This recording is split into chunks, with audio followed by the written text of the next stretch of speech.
Welcome to Whole Backstage Live on WBSL Radio, recorded in Alabama's oldest continuously operating community theater. We are bringing you radio plays, vocal performances, interviews with performance art insiders, readings, comedy, and drama, which are all supported by our generous sponsors and people like you. Check the show description for a link to connect to all of our social media. Follow us for upcoming events and announcements and to learn how you can be part of our mission to provide our community and surrounding areas with a positive outlet for the performing arts. Please make a point to subscribe or follow us so you are kept in the loop when a new episode drops. Just search Whole Backstage Live or visit wholebackstage.com and find the WBS Live podcast page under the Archives tab in the menu. We have several exciting episodes coming soon, including a deep dive with John Harvey into the production of the incredible Big Band of Brothers, a jazz celebration of the Allman Brothers Band. We are also looking forward to conversations with Orlando-based comedian Patrick Sisk and New York-based cinematographer Adam Carboni very soon. Coming later this year are episodes featuring our 13 Days of Halloween series, music origin stories, open mic performances, some improv comedy, and a special Christmas broadcast. We cannot do what we do without the support of local businesses and generous individuals. Contact the show at wholebackstagelive@gmail.com to talk about sponsorship opportunities. Want to help support the show as an individual? Follow our socials link in the show description for access to PayPal, Venmo, and Cash App. Just add the word podcast as a comment. We are currently operating out of a temporary studio space, and your generous support will help us achieve a professional, permanent space to generate consistently engaging content. Additional information can be found at wholebackstage.com. All right, thanks so much for joining us for this episode. This time, I'm catching up with Whole Backstage alum Grant Lackey. Now, throughout our conversation, we covered how to see Broadway shows for cheap, Grant's experience with the Whole Backstage, his Auburn University theater experiences, moving to New York City during a pandemic, the best pizza and bagels in the city, according to Grant, his vocal coaching business, we did a vocal warm-up together, his extensive Broadway Playbill collection, how good theater challenges you personally, what shows Grant would like to see at the Whole Backstage, as well as his advice for aspiring performers with big dreams. Now, I will tell you, the hardest thing about putting together this episode was going through the video and picking an image from our conversation for the cover art. Now, Grant has 1,000 facial expressions, and they're all so great and so entertaining, and you have to check out the video of our conversation when it's available on YouTube. Subscribe to our channel at the Whole Backstage Theater to get notifications when we add a new video, and I will do my best to put something together soon, but the editing process takes a while due to the nature of just doing the video chat and the internet lagging and the audio not really matching up with the video. So regardless, here is the audio version for your listening pleasure. And we did have some minor technical glitches getting started, which I have left in the recording for your enjoyment. Made it back. Apparently I had you muted again. Let's try that. Hello.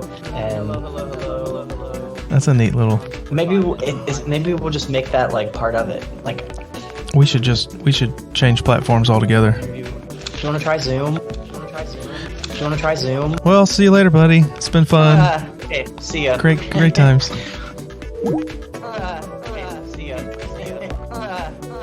ya. Do record there. Where did I have you? Hey, there he is. You're a little quieter than you were before. How about now? I can hear you. I'm afraid of it being Too poppy.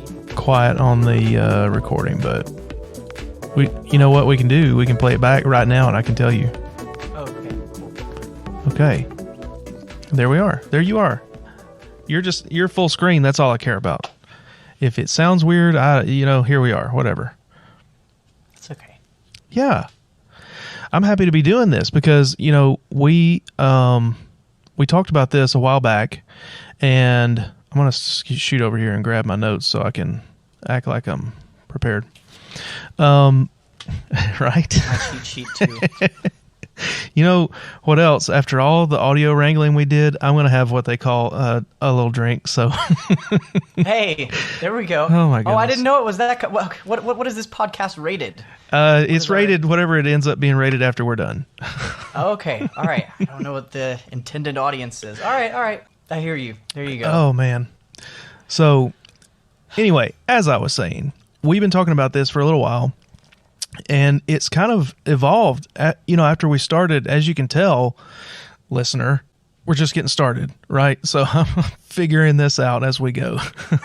But it's been a ton of fun already. I think the interviews that we have are going to be fantastic. I'm really, really interested to hear what you've been up to and what you're into right now. And I don't know if you saw on the sheet that I sent you when I was talking about your Broadway Playbill collection. I did a little research. I got lost counting at 45. And that's just because I lost count. That's not, I mean, there were more there. I just forgot what number I was on and didn't want to start over. It's like, I think, okay, so I have these like binders that are, they have like 30 slots in them, and I have 4 of those filled up. So that's at least like 120. Nice. Over what? You just moved there December of 20, right? So that's only that's not even 2 years. Yes, but I did have. I think I had. I have some like up on my wall, like my favorite ones up on my wall. I think I had like 12, 13, 14, 15, something somewhere between 12 and 15, like that I just already had before you were a local. Yeah, it's a lot of shows, and I bet people are wondering how could you possibly afford to see so many shows on a voice teacher's budget. Well, I'm here to tell you, there are like cheapo ways to get tickets to like any show that you want to see. I mean, I don't know if we can like link stuff, but no, we'll figure it out. Go to BroadwayForBrokePeople.com. No way, that's a real website. BroadwayForBrokePeople.com. They take like every show that's on Broadway, and this is just for Broadway shows, but like every theater has some sort of like cheap ticket policy. But yeah, I don't think I've ever paid more than like $30, $35, $40 maybe at most. So, that's why see one when you can see like 5 for the same amount of money. So. Or 120. Or 120 at least, yes. So we haven't been to the city a ton of times, but we had luck getting tickets at that. I know it's probably not a cool place to get tickets, but right outside that tickets booth, right in the center of the that its placement made me suspect. But you know what? We were able to walk up, get a ticket to the show we wanted to see, and it was fun. So just like a little insider info, they're not going to sell you like the cheapest ticket. So if you're like looking really like, I know this is just turning into like how to see shows for cheap, but that'll be useful to a lot of people. I'm just saying, no, get the app Today Tix. Like they have rushes. Most like of the theaters on Broadway, if you show up there early enough and you get there before the box office opens at 10, you just stand in line, and then they'll give you like 25, whatever they don't have sold. But TKTS, they take like the most expensive seats and then knock those down like 75-50%. So I mean, you're getting a really good deal, but it's not the cheapest way to go to a show. It's not the cheapest way. Yeah, no, definitely not. Yeah, I hear you. Okay, so I want for myself to keep some semblance of order. Okay. I want to start at the Whole Backstage, because that's essentially where we're starting. That's where I'm currently, that's where I'm operating out of, not at this moment, but in metaphysically, that's where we are. Right. So when you were doing shows here in town, what shows did you do? What were your favorites? How many did you do? Oh gosh. Okay. All right. I was prepared, but I don't have a number answer. Okay, well, the first show that I did at the Whole Backstage was A Christmas Story when I was like, I don't know, 11 or 10, 11, something like that. That was really fun. And then from there, the next show was maybe like Joseph and the Amazing Technicolor Dreamcoat. No, that can't be right. A bunch. I know you and I did Grease. I remember Grease. Yep. I don't know if you remember this, but we kept calling you a cop. We were like, "Are you a cop? Aren't you a cop?" And you were like, "No, I have nope." If I had $1 for every time I've been mistaken for a cop, I mean, I don't know why we thought that. We were just like, "Yeah, he's definitely a cop," and you were like, "Definitely not." Okay, well, caveat: there was a period of time after that show, not during the show. That was still true. After that show, I did serve with the Marshall County Sheriff's Office for a short period of time. There you go. See, you had it in you. It was in there somewhere. Yeah. So, but what was funny is that like there's a group of people after what was the show we did? It was either Charlie's Aunt or Noises Off, where after the show, a group of us went over to one of the cast members' houses, and they had some friends there not from the Whole Backstage that I didn't know, and they swore I was a cop the whole time. Just well, no, you got to go in for the cop roles. Yeah. Apparently. I'm trying to think. Okay, definitely Grease. Definitely. That was a lot of fun. Joseph and the Amazing Technicolor Dreamcoat. Almost Maine. That was fun. I did that one in high school. That was with Laura Kate, wasn't it? No, Laura Kate wasn't in that one. It was me, and there were like two other young people, but I can't. It was like Taylor Hyatt and like AJ and John Brown and like, oh gosh. So all these shows you're talking about for people's benefit, if you come to the theater, there is a hallway between the lobby and the smaller black box theater with all of our past posters, pictures, some of them hand-drawn posters from our founding mother, Dot Moore. Here. Can you hear the sirens? Siren o'clock over there? Authentic, yeah. You're getting the authentic New York experience. But like Dot Moore, who started the Whole Backstage, hand drew a lot of these early posters, and we still have those hanging in the hallway there for people to see. And that hallway is really, really unique to me. I enjoy. Still, I walk down it all the time, but you can't help but when you're walking just to, check out. Oh, yeah. All the different posters and all the different people that have been involved in shows there. I know you're on the wall. So somewhere. Oh, I forgot White Christmas. Definitely White Christmas. That was a fun one. That was 1.5 times. 2012. Story. Well, they did it twice, and I was in it 1.5 times. I was like almost going to be in the second one, but then I had to drop out. But 12 was the second one that I'm thinking of, wasn't it? Probably. Anyways. Now we've lost about half of the audience. No, come back. Come back. We're just reminiscing on old Whole Backstage. So from the Whole Backstage, you went to Auburn. Yes. Correct? Studied theater. Okay, technically, for people, if my family is listening, technically I went to Mississippi State for a year, and that didn't really work out. I was a voice major. Mm-hmm. And that was just not really my vibe. But then I went to Auburn, and I majored in theater. Well, I majored in musical theater. I got a BFA in musical theater. But I got to do a bunch of musicals. I got to do a bunch of like weird, like experimental show. The thing about like doing collegiate theater or educational theater, in my instance, was that like we didn't have to recoup like any money with ticket sales, so like we could do whatever we wanted to do because we didn't have to put like butts in seats, right? So we weren't really like catering to anyone. We just kind of got to do whatever felt interesting right then. So that was cool. Yeah. Good. No, that's awesome. And one of my thoughts about like what's the difference from going from an all volunteer community theater to a collegiate like environment. I never did theater in college. Lipscomb had a very good program, and it was growing while I was there. They did some very interesting shows that I wasn't in that right then. So I kind of missed out on it. But like going from community theater to that collegiate where you're trying to be that level, or like what does it look like?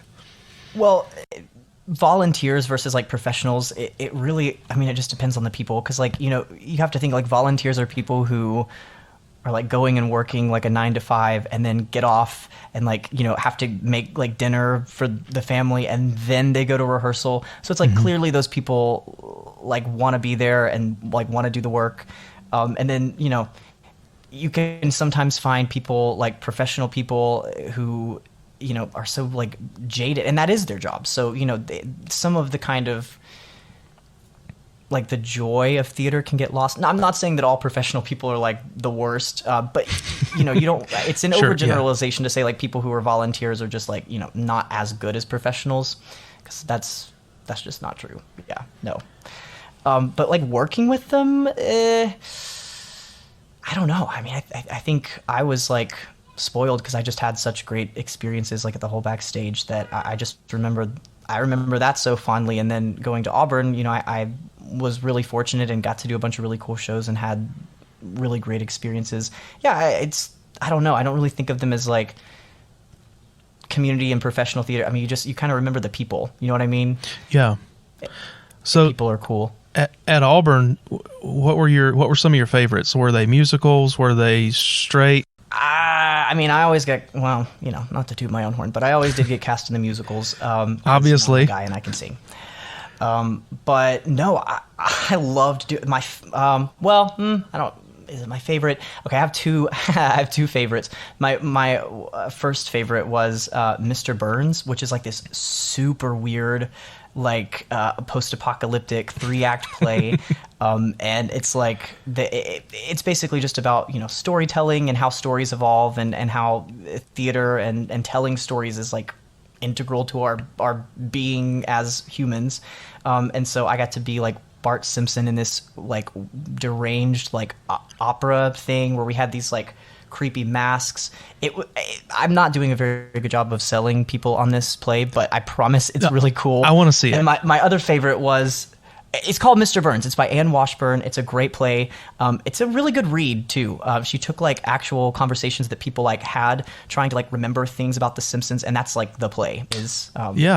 Like people's real conversation. It's a cool play. I know I'm kind of making it sound lame. It's weird. Warning, but no, I would see it. The other, especially with you in it, I'm there.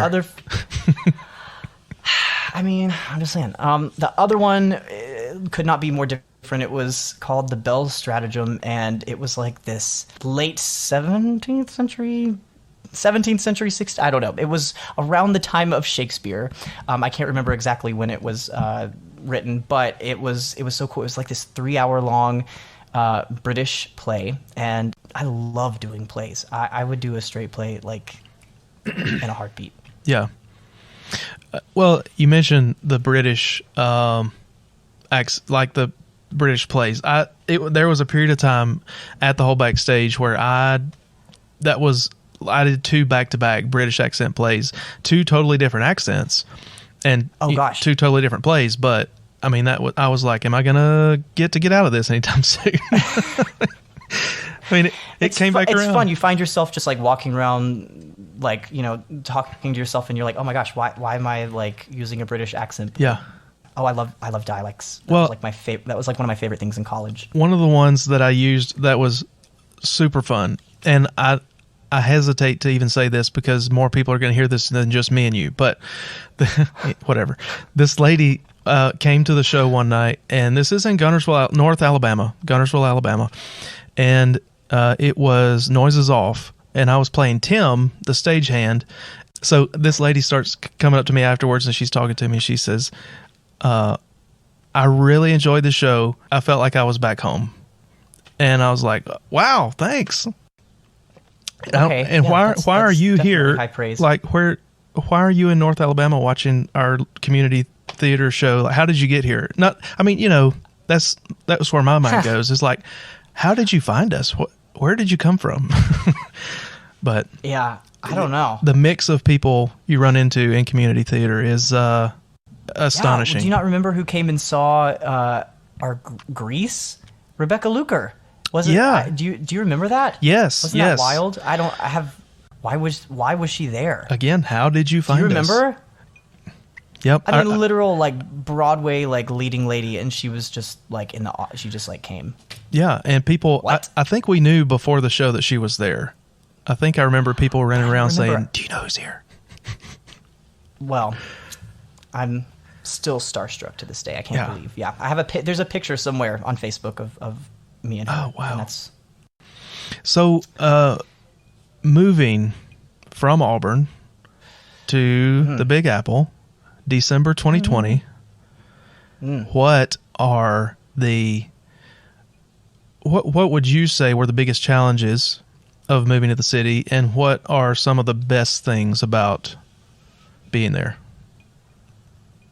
Well, I mean, the obvious challenge was, if you'll remember back to December 2020, there were a lot of challenges. Pandemic thing going on. Yeah. And so, no, I remember I moved up here with literally, it was like, and Annie, like $3, 2 bags with me. That was literally me. I had like a couple more than $3, but I literally 2 bags. That was all I moved up here with.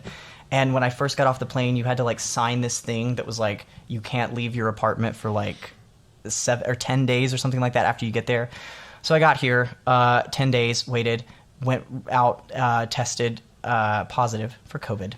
And so then I had to go to a quarantine hospital in Queens for 10 days. Yeah. And so that sucked. Oh, gosh.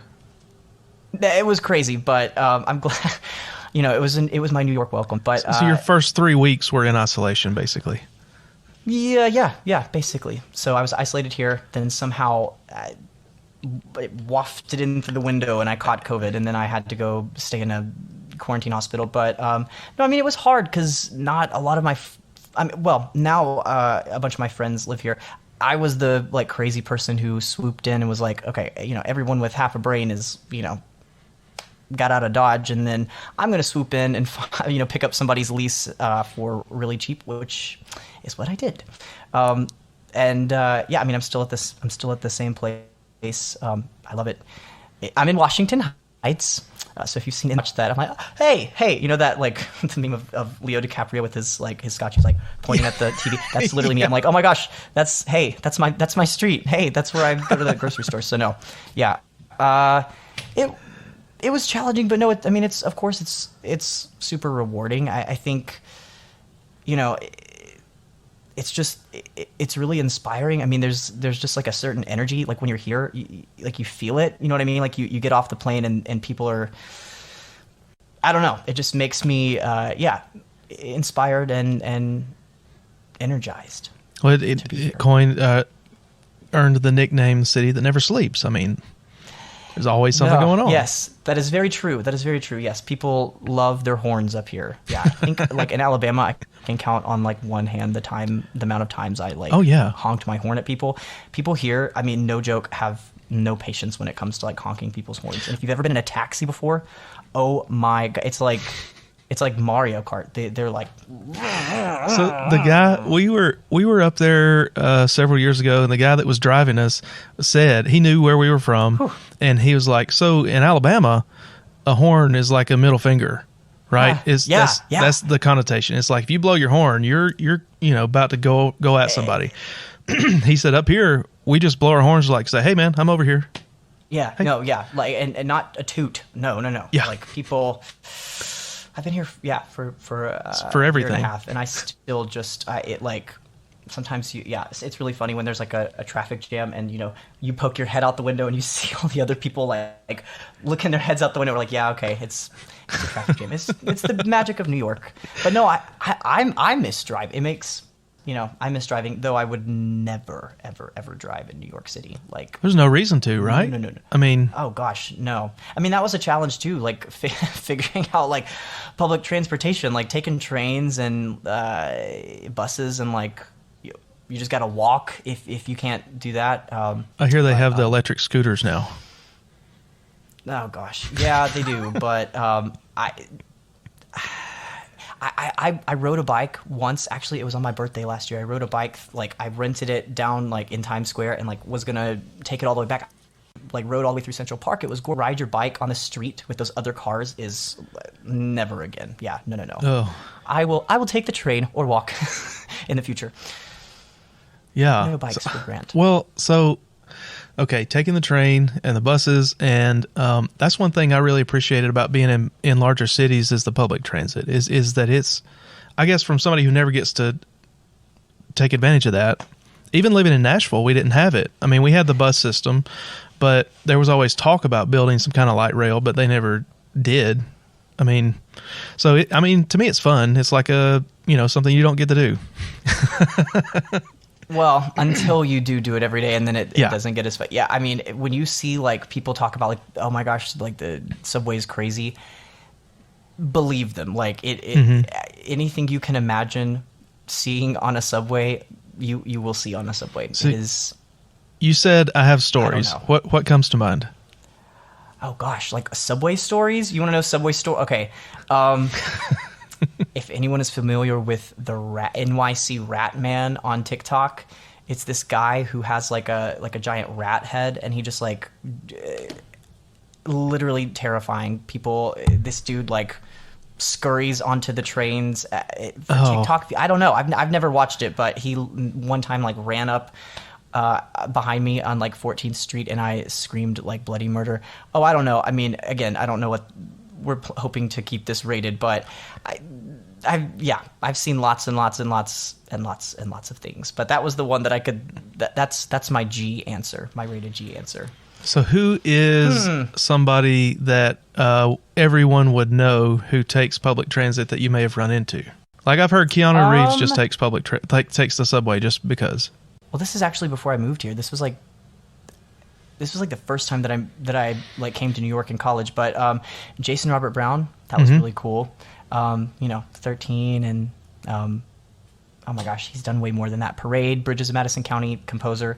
Like big celebrities that, I mean, I guess he's not really, he's a celebrity, but I mean, it's fine. I was just curious if you had run into somebody just stepping onto the train like, oh, hey, how's it going?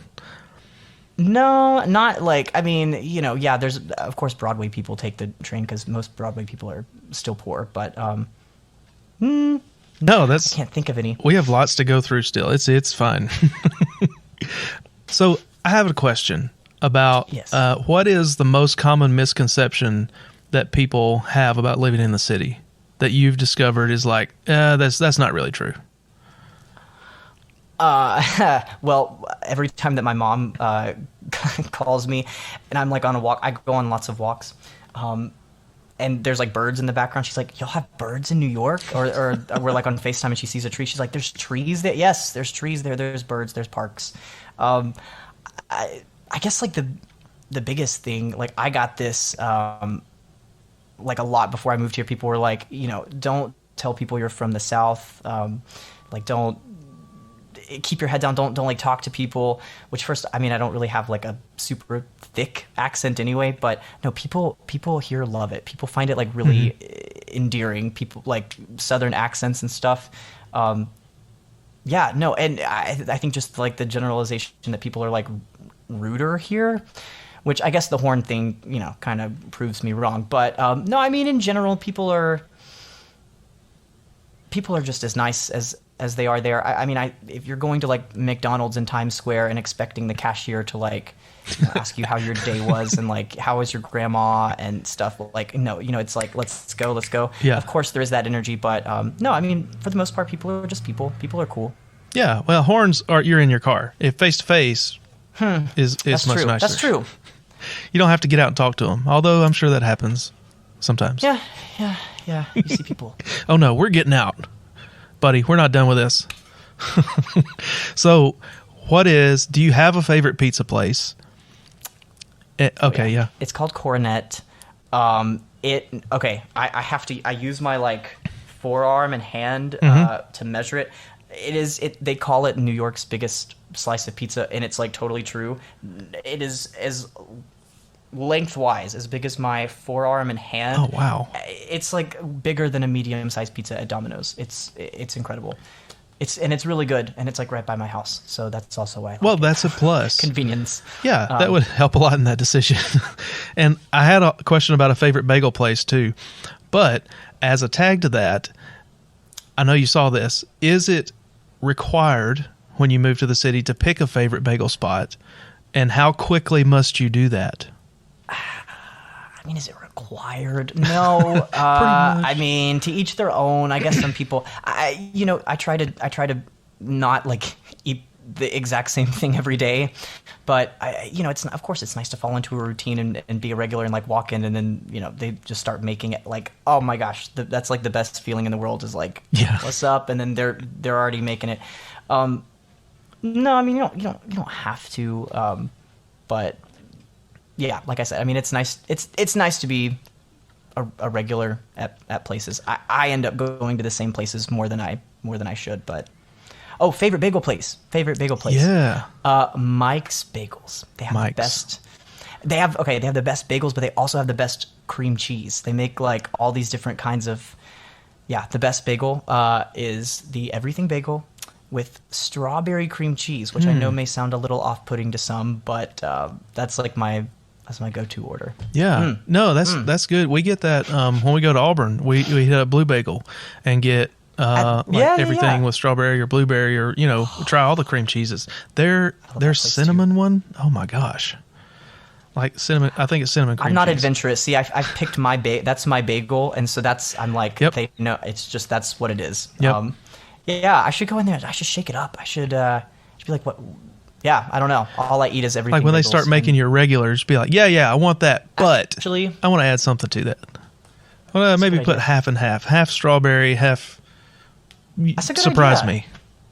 me. And their chicken salad's pretty good too, in case you're up in Washington Heights. Yeah, well, it's fire. Kristen's always looking for a chance to come to the city, so we'll figure that out. I'll tell her we got to go to Washington Heights, get some bagels, honk at some people, see how it goes. The whole package. So when picking a bagel place, I talked about Kristen a second ago. She always says when she moved here, it's kind of like as soon as you move to Alabama, you have to pick a favorite football team, whether it's Auburn or Alabama. Like you have to decide once you cross the border. Someone's going to ask you. Yeah, no, I even do that with my students. Like if they say that they're from Alabama. I mean, hey, that's one good thing about Zoom is I do have a variety of students from different places. But if they're from Alabama, of course, I'm always like what is it, Alabama or Auburn? And of course, everyone has very strong opinions either way, which it's always fun because. Yeah, especially if you're on do you have group sessions besides the recitals or just for? We do. Well, you know what? Actually, we do, and in my notes, I didn't even think to write this down. Yeah, no, I mean, so I don't do any like group lessons per se, but we do. I mean, we do recitals. But one kind of cool thing that I have started doing is like master classes with Broadway I've seen people. Some of those. So that we're all we're all in a big Zoom room together. So yeah, I guess that's the only other time that we're like all together. That's great. I love that. I did. Let's see. Every time I see one of your master classes come up, I'm like, all right, how do we get in that? Because you get some good people, and I mean, it's all good advice or like instruction. I mean, it's if you can get in there. Yeah, I mean, come on. We got the next one scheduled. I can't say who it is, but she's really cool, and I don't. Yeah, so be on the lookout. There's going to be one coming up soon. But no, I mean, we've done stuff with. I was about to say Sutton Foster. No, I got to do a master class with Sutton Foster, but that was in college. No, we've done Carrie Butler, who like is in Beetlejuice right now. She did a master class with us. Nicholas Rodriguez, who's in Company on Broadway right now, did a master class. My vocal coach, Jason Gauthier, who's if you were a Gossip Girl watcher, he's in the new Gossip Girl reboot, like in the main cast. But he's done a bunch of Broadway stuff as well. He did a master class with us, but yeah, no, we like to keep it. I like to keep them on their toes. They never know who's going to show up in the studio. That's great. I love that. So was going through school and moving to the city, I don't know which came first, the vocal coach aspirations or moving to the city or like where that happened, but like is that the dream? Did you plan that, or did it happen much out of necessity or chance? Or no, it was not the dream. Well, okay, so I'll try to make this brief. I was in a show in Atlanta, Spring Awakening, and I got cast in that in December of 2019, and I had to figure out like how I was going to like still go to school because I was still a student, through May, and then also Spring Awakening opened in May or April or something like that. So I got like special permission from my professors. I missed like a ton of classes. What's the drive from Auburn to Atlanta? Oh gosh, I mean, see, but we rehearsed like East Atlanta, yeah. Okay. Took me back to East Atlanta.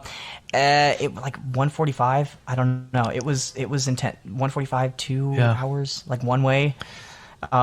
Yeah, it was intense. I mean, I was going to school like 8 to like 3 or 4, and then leaving straight to go to rehearse till 11:30. Oh, and then there were a time change. There was a time change. Oh, yeah. So it was like I was like very confused there for about a month, but like driving every day back and forth to school.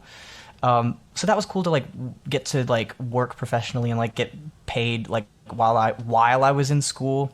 And so the plan was to again, not to toot my own horn, but like they liked me there, like I liked them, they liked me. It was a really good like setup. But yeah, I mean, clearly that didn't happen. We actually got shut down. We finished the whole show. It was like teched. It was ready.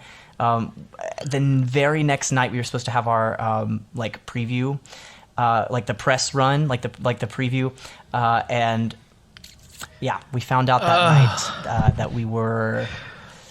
Yeah, well, they didn't like void or like null our contracts or anything like that. They just were like, we're gonna put it on pause for a minute, and we would just keep getting these emails like, oh, like maybe we're gonna come back, and then eventually about a year after it was supposed to happen, they dissolved the theater completely. It's a whole drama. Listen, look up. Oh gosh, I forget what his even name is. Brian Cloudis. Look this up for yourself, listeners, if you care to know. But Serenbe Playhouse, they've done a lot of really cool things. But I think they no longer exist. So our contracts were voided. But no, I mean that just hurts to work on a show and not be able to do it. It's frustrating. Man. But what are you gonna do? But no, I after that happened, I was just kind of like chilling in Auburn, like, what am I gonna do? So no, it was not out of necessity or it was literally out of boredom. I just was like, I had nothing to do.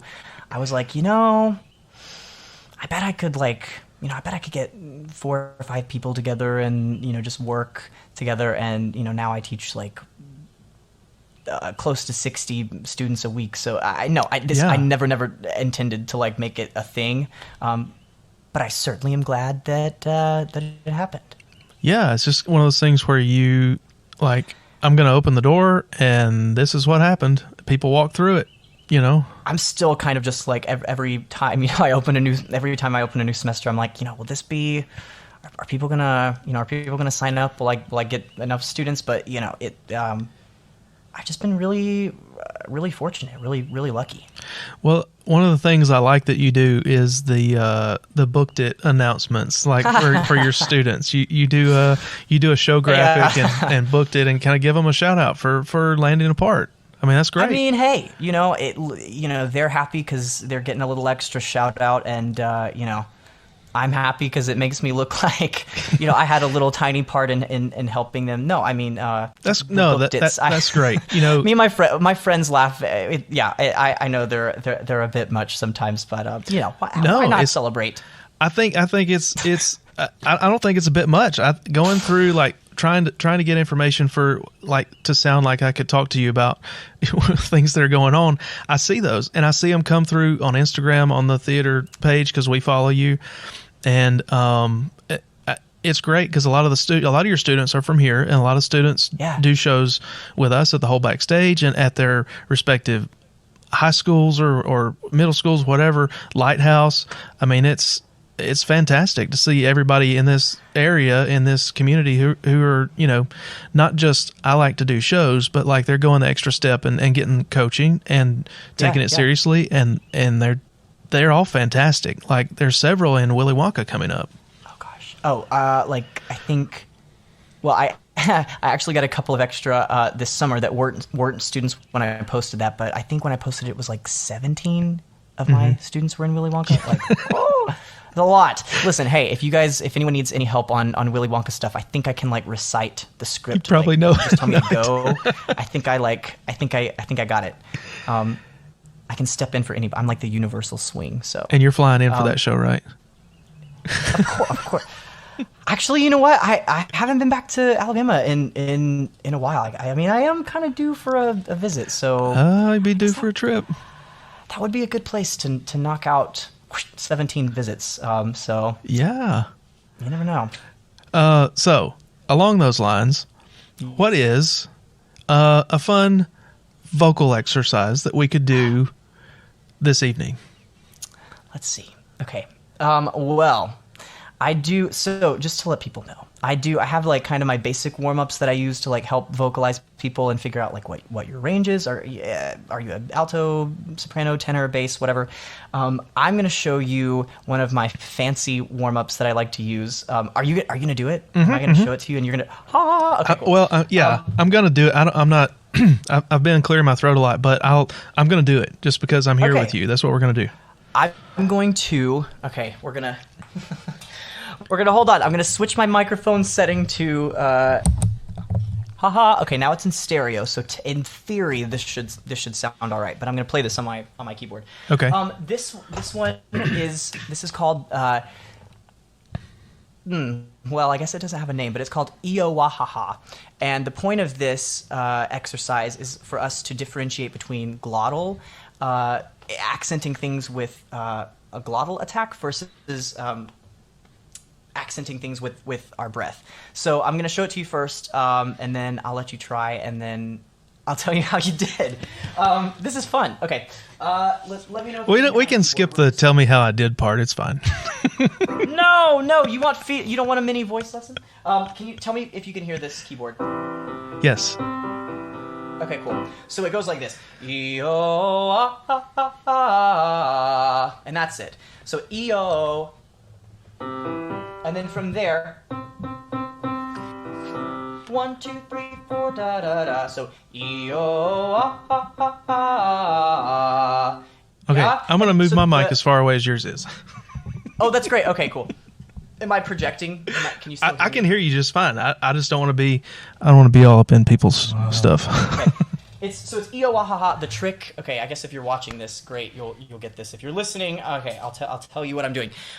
Place a hand on your stomach, kind of upper stomach towards your diaphragm, if you know what that is, and you should feel this kind of like trapdoor, almost panting feeling going on. So it's if you're watching, you can see this, but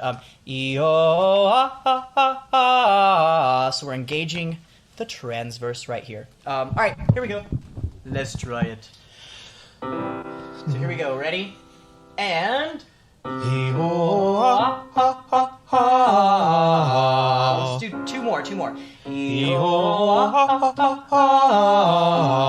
Good.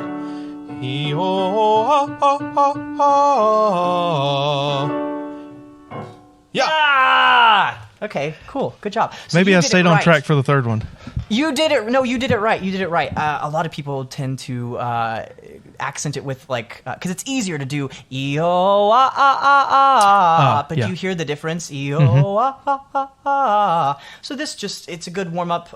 Well, it's a nice little arpeggio octave stretch, and I think it's a really good kind of breath and voice warm up kind of combined, just to check to make sure that because if you ain't singing on your breath, you ain't singing.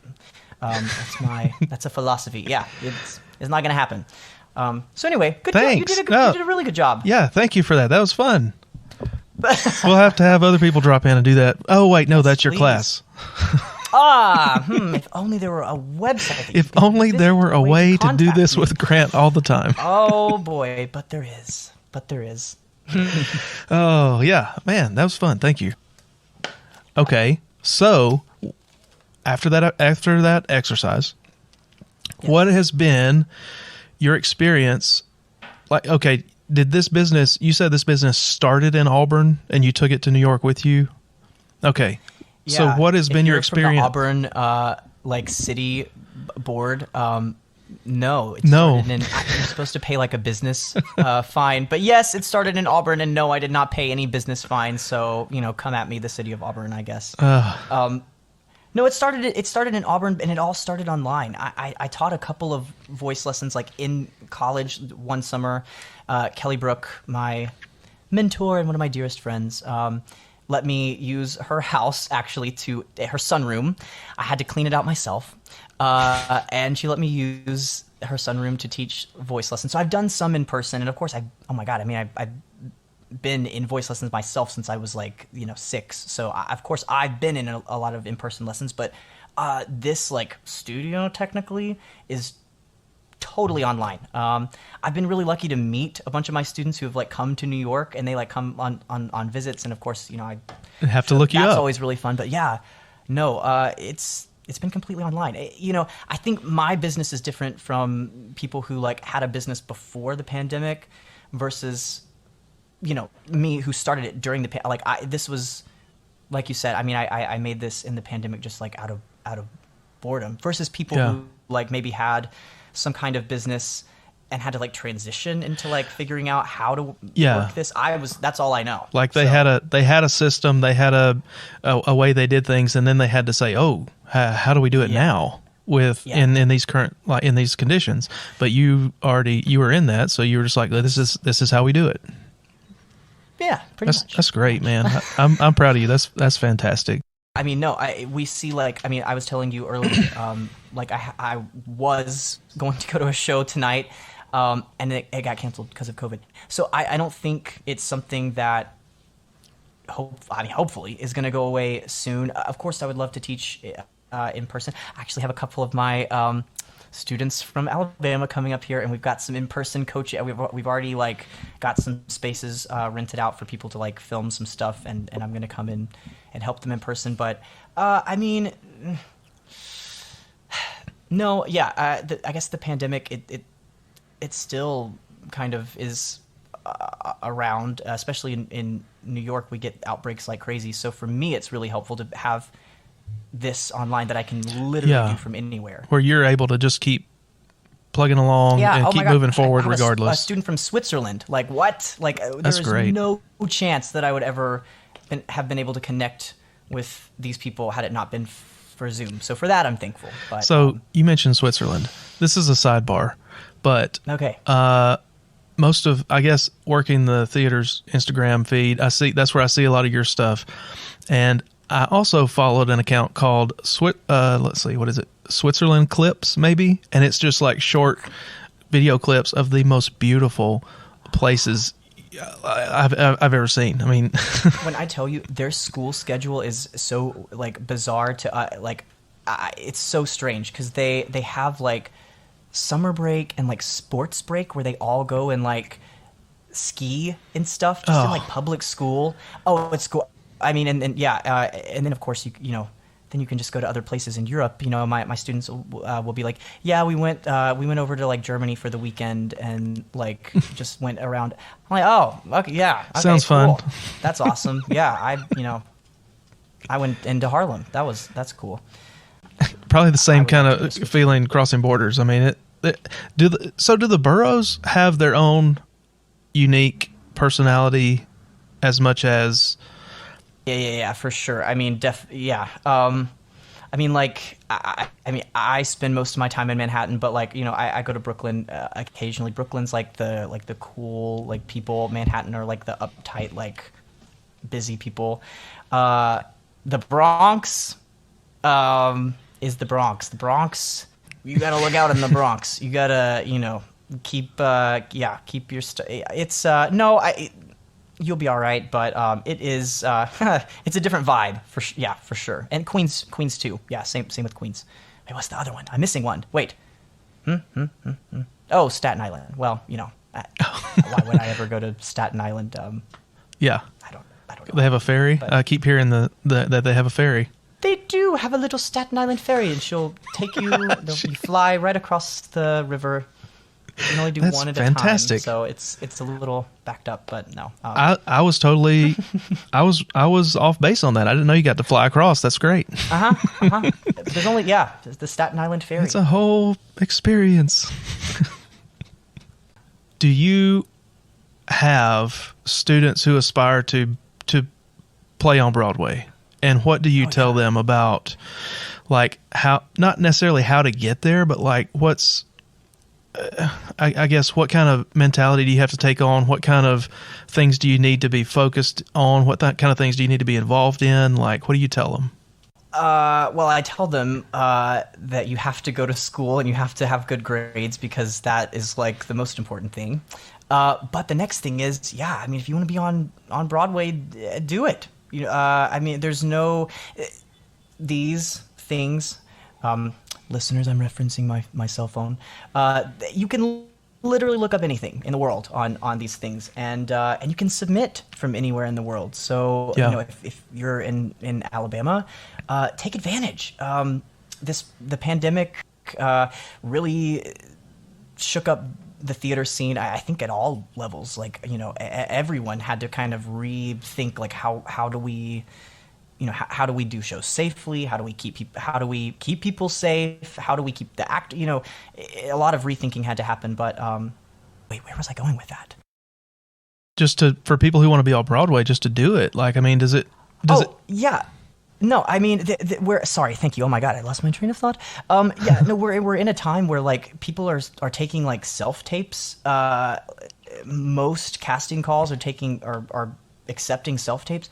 So submit, spend a couple days filming some really good stuff, and get a good videographer and get a good editor, and that's my advice. Yeah, just start working at it.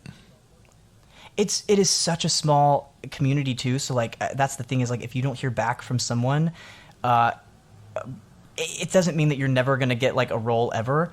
People talk, and so if you are a cool person, or if you've got really great videos and you don't hear back from, the first 5, maybe it's the 6th person that that wants you, and it's maybe it's kind of a crapshoot a little bit, little guys and dolls reference there, but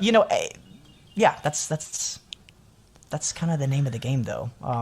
It does take a little bit of luck, being in the right place at the right time or finding the right casting call. I don't know. Sure. Well, would you tell older professionals who still have that like drive, that dream, the same thing? Yeah, I mean, I think for older, you know what? Actually, I just started working with this lady who is older. I mean, she's a mother, and she was an actress in New York for like years and years and years, and did all these really cool shows. And told me her old voice teacher was Victoria Clark, which I don't know if you know who that is. Like anyway, award-winning, incredible actress who's about to come to Broadway next season in Kimberly Kimbo, which you should totally go see. But no, I mean, with her, it's about just reminding yourself of why you got into it in the first place, right? Was that the question, or is it more like logistics of like how do you get there? No. I mean, like in community theater, like I said, we work with all different kinds of people. Some are very talented young people who can, go to school, study what they want to, and then have a plan to move to the city and try it. Some people are older and established in families and careers, and it's seemingly impossible. So I guess with technology like it is today, I know some actors, already established actors, I'll give you that, but some actors live anywhere they want and be able to communicate and commute and travel. And I guess, what's your feeling on, do you have to be in an area like New York, LA, Atlanta to get started? Or is it possible for some hypothetical person from North Alabama to like put together a reel and send it to people? Oh my gosh. Yeah, absolutely. And you should be. If that's what you want to do, if you're waiting to get to like New York or LA to start, then you're too late. Yeah, start right now. Start going through your book, figuring out what songs showcase me. What do I like to sing? Yeah, get you a good reel, get a good videographer, get some buddies to help you film, and submit. I mean, of course, yeah, it helps if you are like auditioning, 10, 15, 20 auditions a week. Mm-hmm. Then of course, yeah, it might be nice to be able to pop over to Pearl Studios and hey, I'm at the audition. But yeah, if you're getting started, I mean, no, you get it while it's hot. Yeah. Now that's really good to hear, because I know people like that. Here, I know, well, all around the country, there is somebody listening to us who maybe wanted to try to see, am I good enough? Yeah. Could I do it? And maybe the opportunity didn't present itself, and you do life, right? So now you have kids, you have a career, you're nowhere close to a performing city. Like, you have outlets, but like, it's not anything that's going to get you noticed. So somebody needs to hear that it's possible. Just do it. If you feel like you want to put stuff out there, put it out there. Yeah. I mean, yeah, take advantage. Totally take advantage. And it's never too late. It's never too late. One of my favorite Shakespeare plays that I've seen was King Lear on Broadway, and Glenda Jackson, who is like, I think either she is 90 now or was almost 90 at the time. She played King Lear, and it was insane. She was incredible. So if she can do that at 90, people who are late 20s, 30s, 40s, 50s, 60s, I mean, what's your excuse? You know what I mean? She was out there doing 8 shows a week. So yeah, put your stuff out there. That's great. I love hearing that, man. I hope somebody catches this, and it puts them over that hump of like, from thinking about it to like maybe trying something out. Yeah, take a week, figure out what you want to do, film it, and see what you catch. see what happens. Throw it out there. Yeah, I appreciate that. That's great.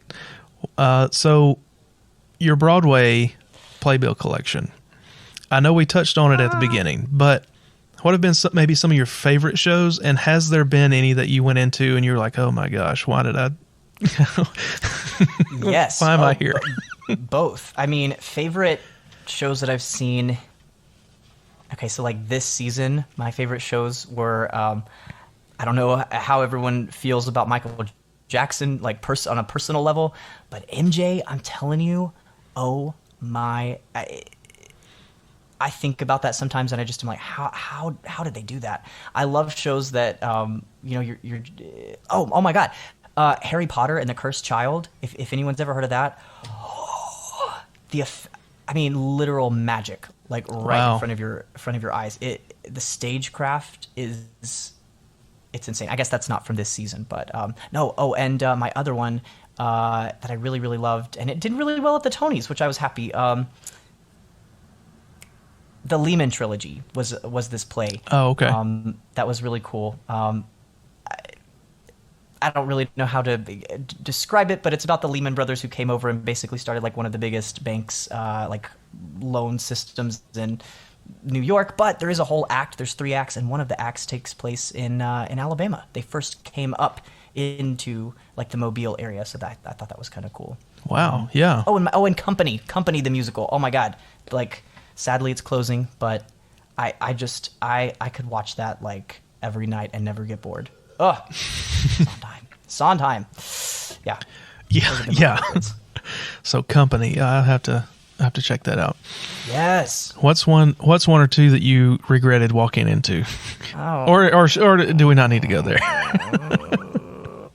There have been several that I have been like, wow, and they're getting paid to do this. Wow. Yeah. How did this make it past the brainstorm?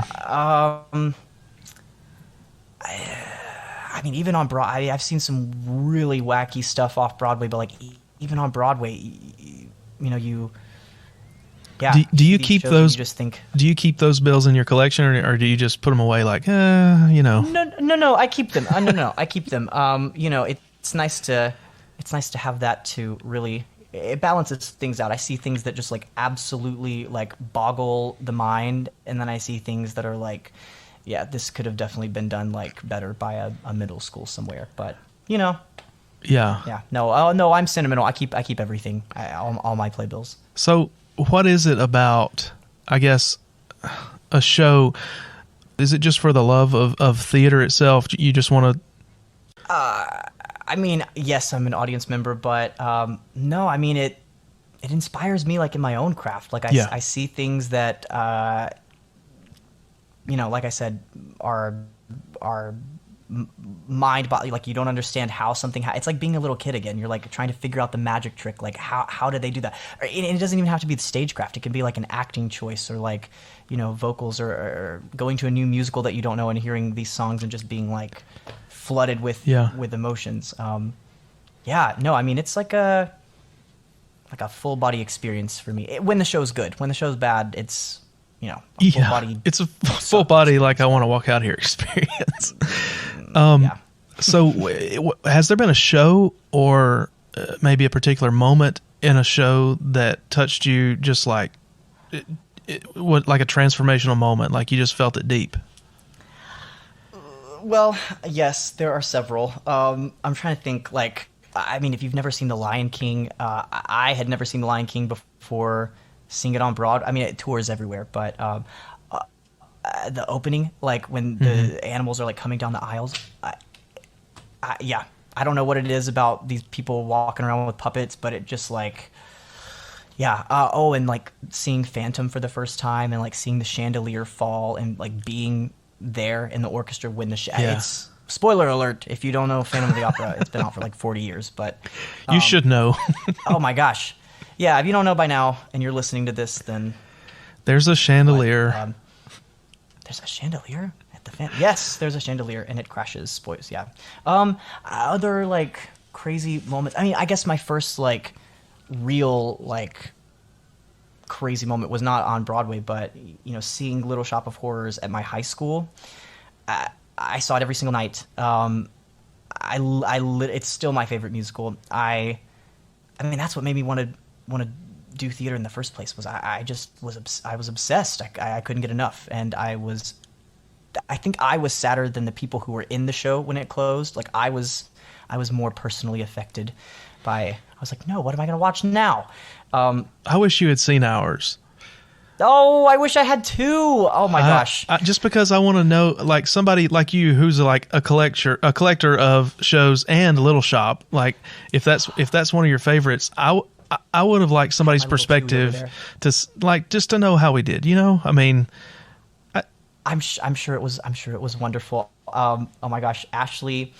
See, I grew up watching Ashley like in AMT. Like she was, you know, a few years older than me, and oh my gosh, just like the most talented ever. So, no, I'm sure it was incredible, and I'm sad.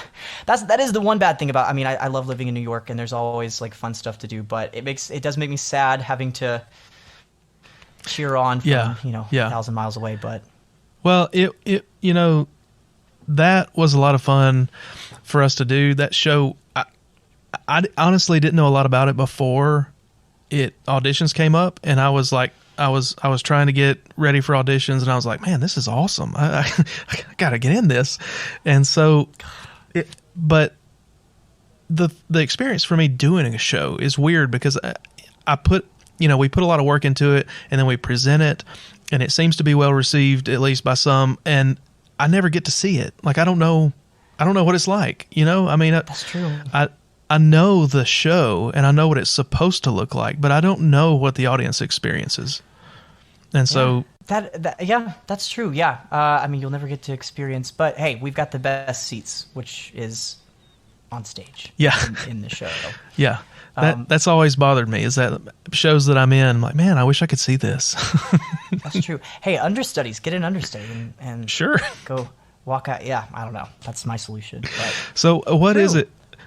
What is it, do you think, about theater that like can be transformational, or can be, is it like music for me? Well, not just for me, but like my experience with music is that it touches people in ways that not other mediums can't. Right? Like it makes us feel or think in a way that we can't experience with something else. So is it the music? Is it the stories? Like, what shifts a show or a moment in a show from being a performance to being something that's gripping or that can transform somebody's like way of thinking? That is a very good question. Yeah, I think, yes, definitely music is transformative. I mean, I think even if a show is like, okay, and there's like just a really great song in there, like, okay, all right, sorry if there's any Paradise Square fans out there, but not the strongest of musicals, but the woman Jakina, who plays like the lead in the show, I don't know her name. She won Best Actress in a Musical. She sings this song. If you watch the Tonys, that's the song that she sang at the Tonys. It's insane. It's insane. Mm-hmm. So the show itself doesn't really mean much to me, but like it's like a physical like reaction. I mean, when you hear something that you're just like, how did that happen? I don't know how that happened. How did a person just do that in front of my eyes?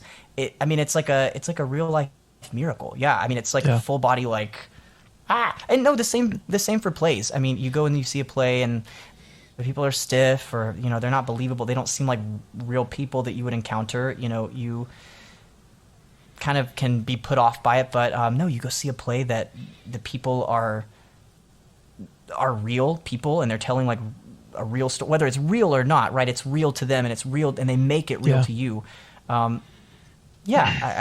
been super moved by plays, and like as an actor, you asked about like the soul. I mean, getting to, not to get like too deep, but I mean, getting to like see the world through like somebody else's eyes, you know what I mean? Like you have a totally different perspective. You can like crawl into someone else's skin for a minute. I don't know. I think that's really cool. Getting to speak other people's words and getting to think other people's thoughts. I mean, it makes definitely me, at least, I think, more empathetic to just people in general. And I mean, society in general, how do we benefit from theater? I don't know if you even... Yeah, we can go there. The purpose of theater is to hold the mirror up to nature, as 'twere. And I mean, yeah, that's kind of basic. And if you are like a theater student in college, you're probably like, yeah, you learn that on like day one. But it's true. That's good theater shows the audience kind of a reflection of what's going on in the world, a reflection of the times, a reflection of, their own humanity. And I think, when you're in that room, you can feel it. If a play is good, if it's good, if it's bad, everyone's like, what's for dinner? But, So I don't... That was a very long-winded answer, but... No, that's perfect. And I don't want to ruin any profound thing you just said, but the video froze just a tad for a second. I got that theater is to reflect to the audience what's going on in the world, or it can. Good theater, I think, challenges you and leaves you like kind of second guessing your own choices and your own thoughts. Oh my gosh, I saw this play called The Fever. It's Wallace Shawn, if you know who that is from like The Princess Bride. You know what I'm talking about? Okay, yeah. He has a very distinctive voice. You would know who I'm talking. He wrote this really very gripping play that like is almost like a direct attack at the audience. But I really loved it because it was like, I really like kind of, I think about it like I saw this in, I don't know, October maybe, and I think about it like all the time. Like I think about, there's certain lines that are like ingrained in my brain. But what'd you say the name of that was? It's called Fever, or the Fever or The Fever. I don't know. It's a one person play. And he would just go and like perform it for people. And I got to see it with, have you seen The Conjuring? The mom from The Conjuring, that movie, Lily Taylor, I think is her name. Incredibly talented. But I think that's like why we need theater. Of course, it's nice to go see fun comedies and like kind of turn your brain off. But my favorite are things that kind of maybe push the boundary a little bit, kind of get you to think a little bit differently. Well, I'm glad that we have that avenue to maybe, like, you're almost putting in front of people hypothetical situations and saying, this is how this played out. How do you feel about that? Was that wrong? Did everything go well?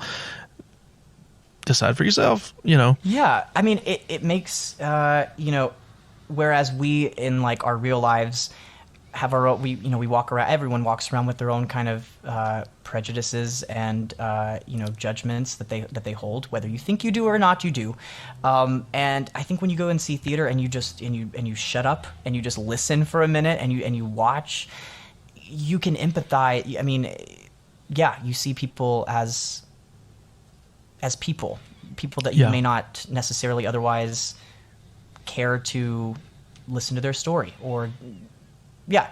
Well, and especially if you participate in, like we were talking about community theater before, and the mix of people that come, it's not just the audience, that's the actors too that come. Oh yeah. We have people from all over North Alabama. Sometimes we have a guy who's been in several plays recently who drives from let's see, I think he lives over west of Coleman, so he drives an hour plus to 3 or 4 or 5 rehearsals a week, and then to 7 shows. And he's done that multiple times. I mean, it means something to people. Yeah. And the mix of people that we have, it's young, old, rich, poor. I mean, it's people from all over the county. And like I mentioned with that guy before, sometimes all over the north part of the state. And you don't get to choose those people. The people who want to participate come and they're cast, and here you are. You're a group now, and you always come out with either renewed or new friendships, new relationships, and understanding people a little better. I mean, totally. There are very few negative takeaways from being involved in, at least in my experience, involved in the theater. I mean, if any. Cool. I don't know. People are cool. It's fun to get to know people. Yeah. And you do have to become kind of a pretty tight knit family, especially when you are. Yeah, you're sharing the ball. It's a group project. Everyone takes part in telling the story, and that's something special that unless you've been in a show before, I don't really know how else you would. I guess being on a team in a sport. It's fun to think back, like, I think back on Grease, and I can picture the cast, and I can remember, like, going and hanging out with my friends. Yeah, I mean, it's fun little moments in time, little families that you have, like, all over the place with people. Yeah, it's cool. Yeah, love theater. So the thing about theater is, kind of cool. So I don't want to take up more of your time. I mean, we've been on for a while, but I want to kind of wind down with some, I guess, stereotypical questions this is great. that one might get at being a New York resident. So have you, we already touched on this kind of, but have you run into someone outside of a show you went to or just on the street that you personally were super excited to meet? And is it kosher to approach that person? That is a very good question. Okay, so first off, I'm going to answer that backwards. Is it kosher to approach someone? Read the room. If you can read the situation. Read the situation. If someone is like talking on the phone or like very clearly like with AirPods in, like walking somewhere, actors are people, okay, and not everyone wants to be bothered all the time. Some people like love it, they like welcome it, but I mean, you just kind of have to feel the vibe out. Like at the Tony Awards, that was pretty cool. I got to go to the Tonys, and oh my God, there were people are asking to like have pictures taken with people, and so of course there you can like say like, yes, love your dress, or hey Sarah, whatever. I got to meet Sarah Paulson. That was crazy, from American Horror Story. If you watch that, she was at the Tonys. No, I think what's the the craziest like person I've met. Lin-Manuel Miranda lives in my neighborhood. He lives like 4 streets like that way. Oh wow. And I've run into him a few times dropping his kid off at the school bus because he just like is a dude in the neighborhood, but also that's what you do on off days. Very rich and successful. But no, yeah, Lin, he lives here, so that's kind of cool. Oh, if you watch Euphoria, I ran into Jacob Elordi and his then girlfriend Kaya Gerber, who is Cindy Crawford's daughter, who, supermodel. Now she's a supermodel. That was cool. Yeah, you run into people all the time. You literally never know who you're going to see on the street of New York. Well, Especially you in the mentioned Times Square area. You mentioned Euphoria. I started that show, and man, it's rough to watch. Almost like it. I mean, you got to be prepared. It's kind of hard. It's intense. Yeah, but no, that's they intense. They do a great job with it. Yeah, well, also, but it is intense. Jacob Elordi is as tall as you think he. I mean, I think I'm like relatively tall because I'm like almost 6. I'm almost 6 foot. I'm almost 6 foot. Me too. And then, are you? Wait, are you really? No. I was about to say because the last time I can say that here because nobody can tell. Like really talked to you was like I was like 14. Yeah, as far as you know. No, that was cool, but he's really tall. Like in real life, he's like crazy tall. No, hold on. There's more people. I know I wrote notes, and there was something really cool. That's fine. Take your time. I can edit this. That's fine. Now I know.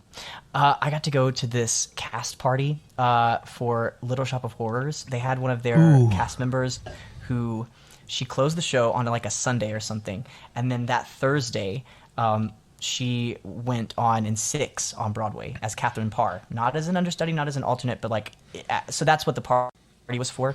And oh my God, it was just like all of the Broadway people just like hanging out in a bar, and it was an open bar, and they had hors d'oeuvres and stuff, so it was pretty lit. That was a crazy, that was a wild experience. Man. So you say you just say it casually, like I got to go to this cast party. It was pretty crazy. I mean, it was crazy. You like knew somebody who knew somebody, or like what was the? I know one of the. I'm sorry to like name. I mean, you're asking me to name drop, so I'm gonna name drop. But like, I know this guy Oliver, who is a producer on that show and like several shows on Broadway. Oh, also, it helps if you know people who can get you like free tickets to the show. I can imagine. That also helps. POTUS, I think he also produces. So I got to see that for free. But no, he was just like, "Do you want to like come to this?" And I was like, yes." So say yes. That's let me check my schedule. Yep, I'll be there. I think I had to like cancel a couple of lessons, but I was like, "Sorry, y'all. I got a better offer. Got something cooler to do tonight." I used to be like really into going to like movie premieres when I first moved here because there was no Broadway, like there was nothing to do. Right. And I ran into at the Boss Baby 2 premiere. We love that here, by the way. I mean, it's funny. It's really funny. I got to meet my like musical idol, Jacob Collier, which if you don't know who that is and you want to have your mind blown, if you want to feel really stupid, go watch his videos and just be blown away by like how much he knows and how much you don't know. But no, I ran into 2 of the 4 Impractical Jokers. That was fun. Now there's only 3. So I guess I ran into 2 out of the 3 of those. Who else was there? Amy Sedaris, Jacob, Alec Baldwin. He was there. Oh, I went to a different premiere and got to meet. I really love this band AJR, and I got to meet the dudes from AJR and Matt Damon. It's New York. That's fun. Yeah, it's where they live. I mean, like you said, running into people just on the street because they're walking to get a coffee. I mean, it's not like they live here too. Yes, yeah. That's funny. Living in a household with a 6-year-old and a 2-year-old, we've watched plenty of Boss Baby and Boss Baby 2. So it's like you're driving to Auburn, driving to the beach or whatever. What movie do you want to watch? Let's watch Boss Baby. So, Boss Baby. Oh man, it's a good movie. I'm up on all the cartoons right now. I mean, have you run into somebody who was just like, don't bother me, get out of here? Like, no, Jason Robert Brown. He was kind of a douchebag. I mean, was like, hey, he was literally riding on the subway. He was not reading anything. He was like staring off into space and not talking. He wasn't with anybody. So, I was reading the room, and I just said like, hey, I'm a big fan. I really love all of your musicals. And he like looked at me and was like, okay. I was like, well, yeah, shit. Okay. Yeah. I'm sitting on a train. We're stuck in this train. Might as well, okay. So anyway, he was very rude, but no, most people are really, really nice. I don't know if you watch High School Musical, the series, but I've run into like 90% of the cast here, like on, like around Times Square. They're everywhere. Yeah. They're literally, yeah. Either Times working or waiting on the next job. I mean, it's true that. Got to make a living. What's your favorite movie shot in New York City? Ooh. Okay, I'm tempted to say something like classic, like, but I'm going to go with Enchanted. I love Enchanted. No, that's a good one. That's a really good one. And they're making another one, Disenchanted. I did accidentally stumble across... Yes, and I know because I accidentally walked through Central Park. I was like, I wonder what's going on over there. I asked some dude, and he was like, yeah, we're Disenchanted. And I was like, oh, all right, cool. Sounds fun. You need somebody, cool. I was like, yeah, I mean, do you need any extras? No, I love Enchanted. If you've ever seen the animated movie Soul, yes, I love that. It's a Pixar movie. It's great. I think it's number one as a musician. You should watch it because it talks about like passions and music and stuff, and the music is genius. But like the animation of like the city and stuff, I just think it's so pretty. They do it right. But yeah, I don't know. Thinking of movies shot in New York, do you of the ones that you like, maybe your favorites, do you go around the city recreating scenes from those movies? Do you, like, honestly? Of course. That face is like, yes, I do. I do. So, like, do you know The Last 5 Years? Like Jamie and Kathy. It's a Jason Herbert Brown. I should know it. I know what you're talking about, but I don't know it well enough to know the story. The apartment that they move into is like not very far from where I live, and of course I went there and was like singing "Jamie is over" and "Jamie is gone," and I'm sure people were like, "What's happening? What's happening here?" Other places, I ask that because I kind of think if next time I come to the city, of course, going with Kristen, we end up doing things from Elf, right? So, yes, yeah, Elf, yes. We jump across the crosswalks and stuff because that's like one of our absolute favorite movies.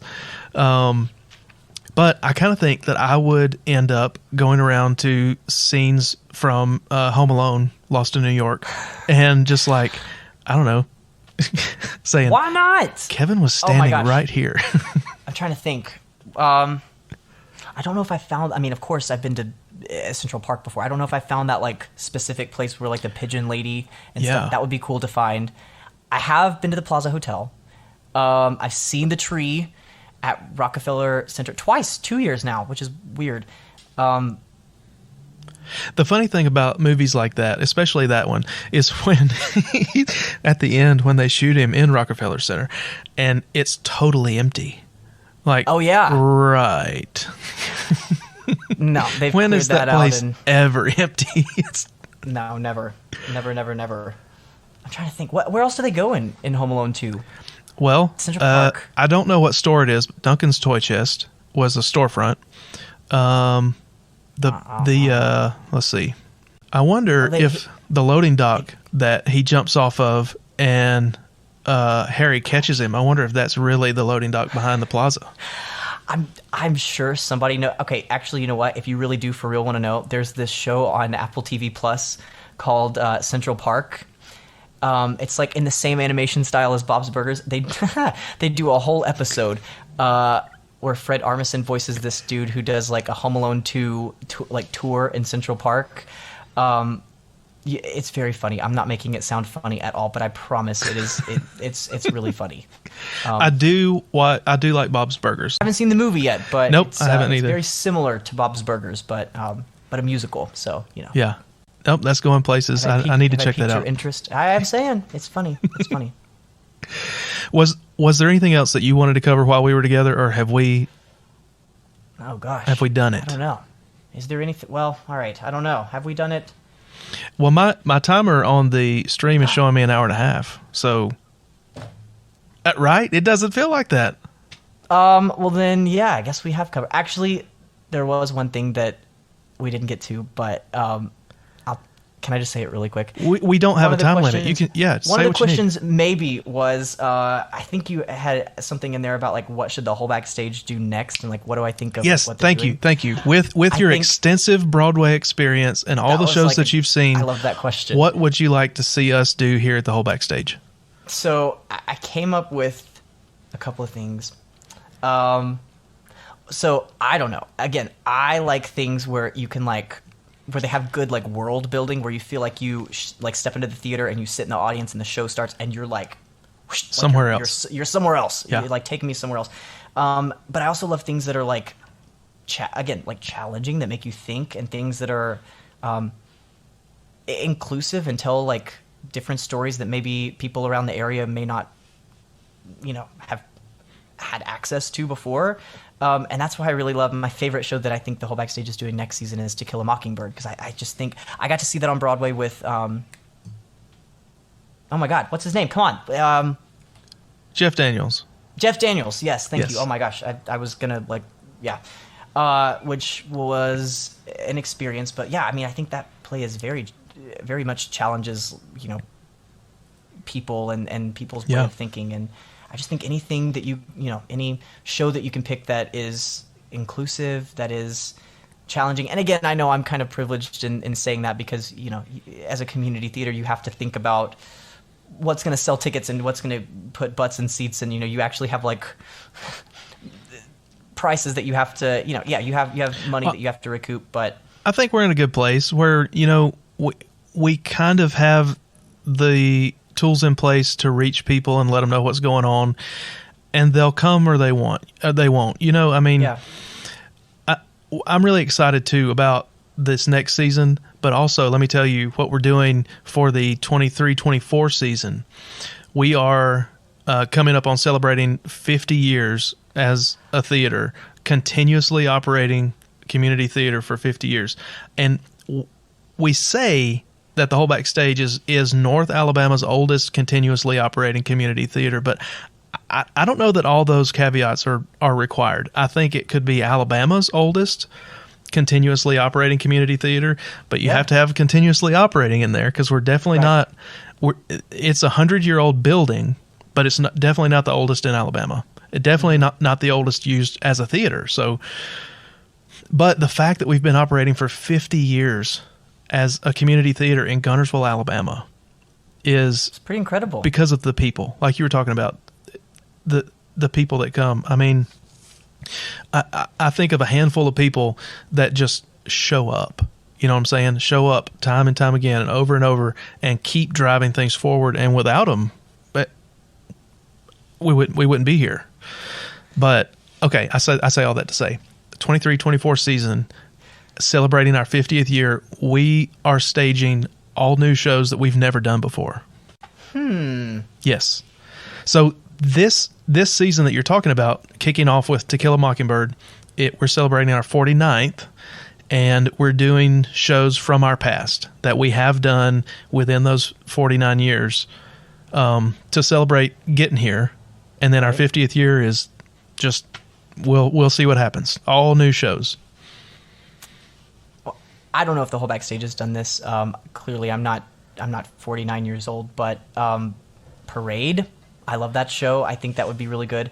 Bright Star, I'm like shocked that the Whole Backstage has not done Bright Star yet. I feel like that is like right up the Whole Backstage's alley. I say there's a million plays that come to mind, and now none of them are coming to my not to my tongue, at least. They're on the tip of my tongue.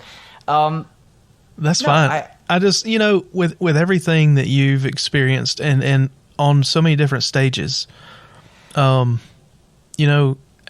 as we put shows together here with the volunteers and the kids and the adults and everybody coming together, Grease was a really fun one that we did together.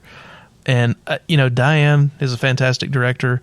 Hopefully we'll see Into the Woods next summer from her. So, oh my gosh, one of my favorites. I don't know if you heard, but it is coming to Broadway. Yeah, we're trying not to tell anybody. Come on! No, take a big bus and bring everyone. Ooh, we should. I'm going next Tuesday. Well, COVID pending. I have my ticket for next Tuesday. So are they just doing cancellations like night by night, or just kind of seeing? Who knows? You literally, like every 2 to 3 months, it'll just randomly, they'll be like, oh, this show's shutting down, and then you'll see 2, 3, 4, 5 more shut down. I don't know when we're ever going to get through this weirdness, but yeah, it's. I mean, I've been sitting in the audience of a show, and then they've been like, okay, never mind, we're not doing the show. Like, and then no, okay, let's just get people are already there. Yeah. Oh yeah. Yeah. And then they're like, nope, never mind. Go. You can leave now. That's one thing that I know there are different things you can do, but one thing that we did in the theater at the Whole Backstage was install ionizers in the HVAC system where it scrubs the air, the return air coming back to the theater, the dressing rooms, the lobby, all the common air space. We installed those filters, and hopefully that's at least mitigates some of the risk for people. So that's one thing we did. I was really happy that we were able to do that. Yeah, I don't know if you saw, but Broadway's mask policy is ending in 8 days, so it's going to be optional now. It is a little bit different.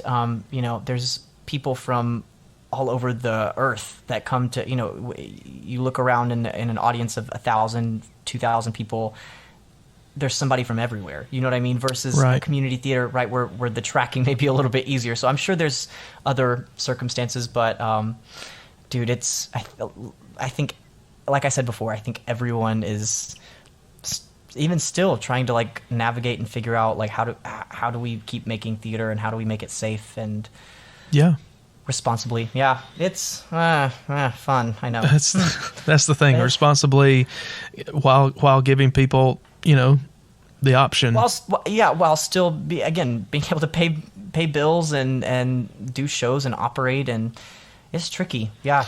And it's not something, when you think about, let's keep only the essentials. Like I don't think of theater as something that's like, well, okay, well, we can get rid of that because it's not important. I think it absolutely is. Yeah, I mean, especially if there's never really a great time to graduate with a BFA musical theater, but especially not in 2020. But when theater was like literally non-existent there for a while. But I mean, people get off work and they want to go turn on the TV. Like, who do you like? Those people are actors, right? Right. Those people are actors. Those people are storytellers. And you go to the movies. Who those are weird theater people. At one point they were, right? Now they're of course movie stars and TV stars, but those are show people, right? So I don't think it's theater's evolving, and entertainment is evolving, and my hope for Broadway, my hope for all theaters that we adapt and that we don't let this art form die, because I think it's a different experience to go watch a movie or to sit at home and watch a TV show than to be in a room and have something happen in front of your own eyes. Yeah. It's just, you can't really replicate that feeling. No, it's like the orchestra, the actors, the music, like when the vocalists are all lining up, it's like you've started something and now it's not stopping. Like this is moving forward. Everybody, maybe 100 people are all doing their part, and it sounds like one thing. Yeah. And that's incredible. It's pretty special. So I don't want to keep you all night, although I feel like we could. I'm having such a great time. Oh my gosh. So I really appreciate you doing this, man. It's been a blast, and I know people are going to love it. That they're going to love catching up with you, whether it's just listening or whatever, and they're gonna love all the insights you had, man. It's been great. Well, thank you for having me, and thank you for for thinking to ask me. I mean, this has been really cool. Yeah. Well, I really appreciate everything you brought, man. It's like I said, I could keep asking. I'm just curious. I just could keep asking questions and hearing stories. We'll chat later. Yeah. We'll chat off camera. Yeah. Well, thanks again, buddy. I'll let you go. Thank you. Have a good night. We'll see you. See ya. Good night.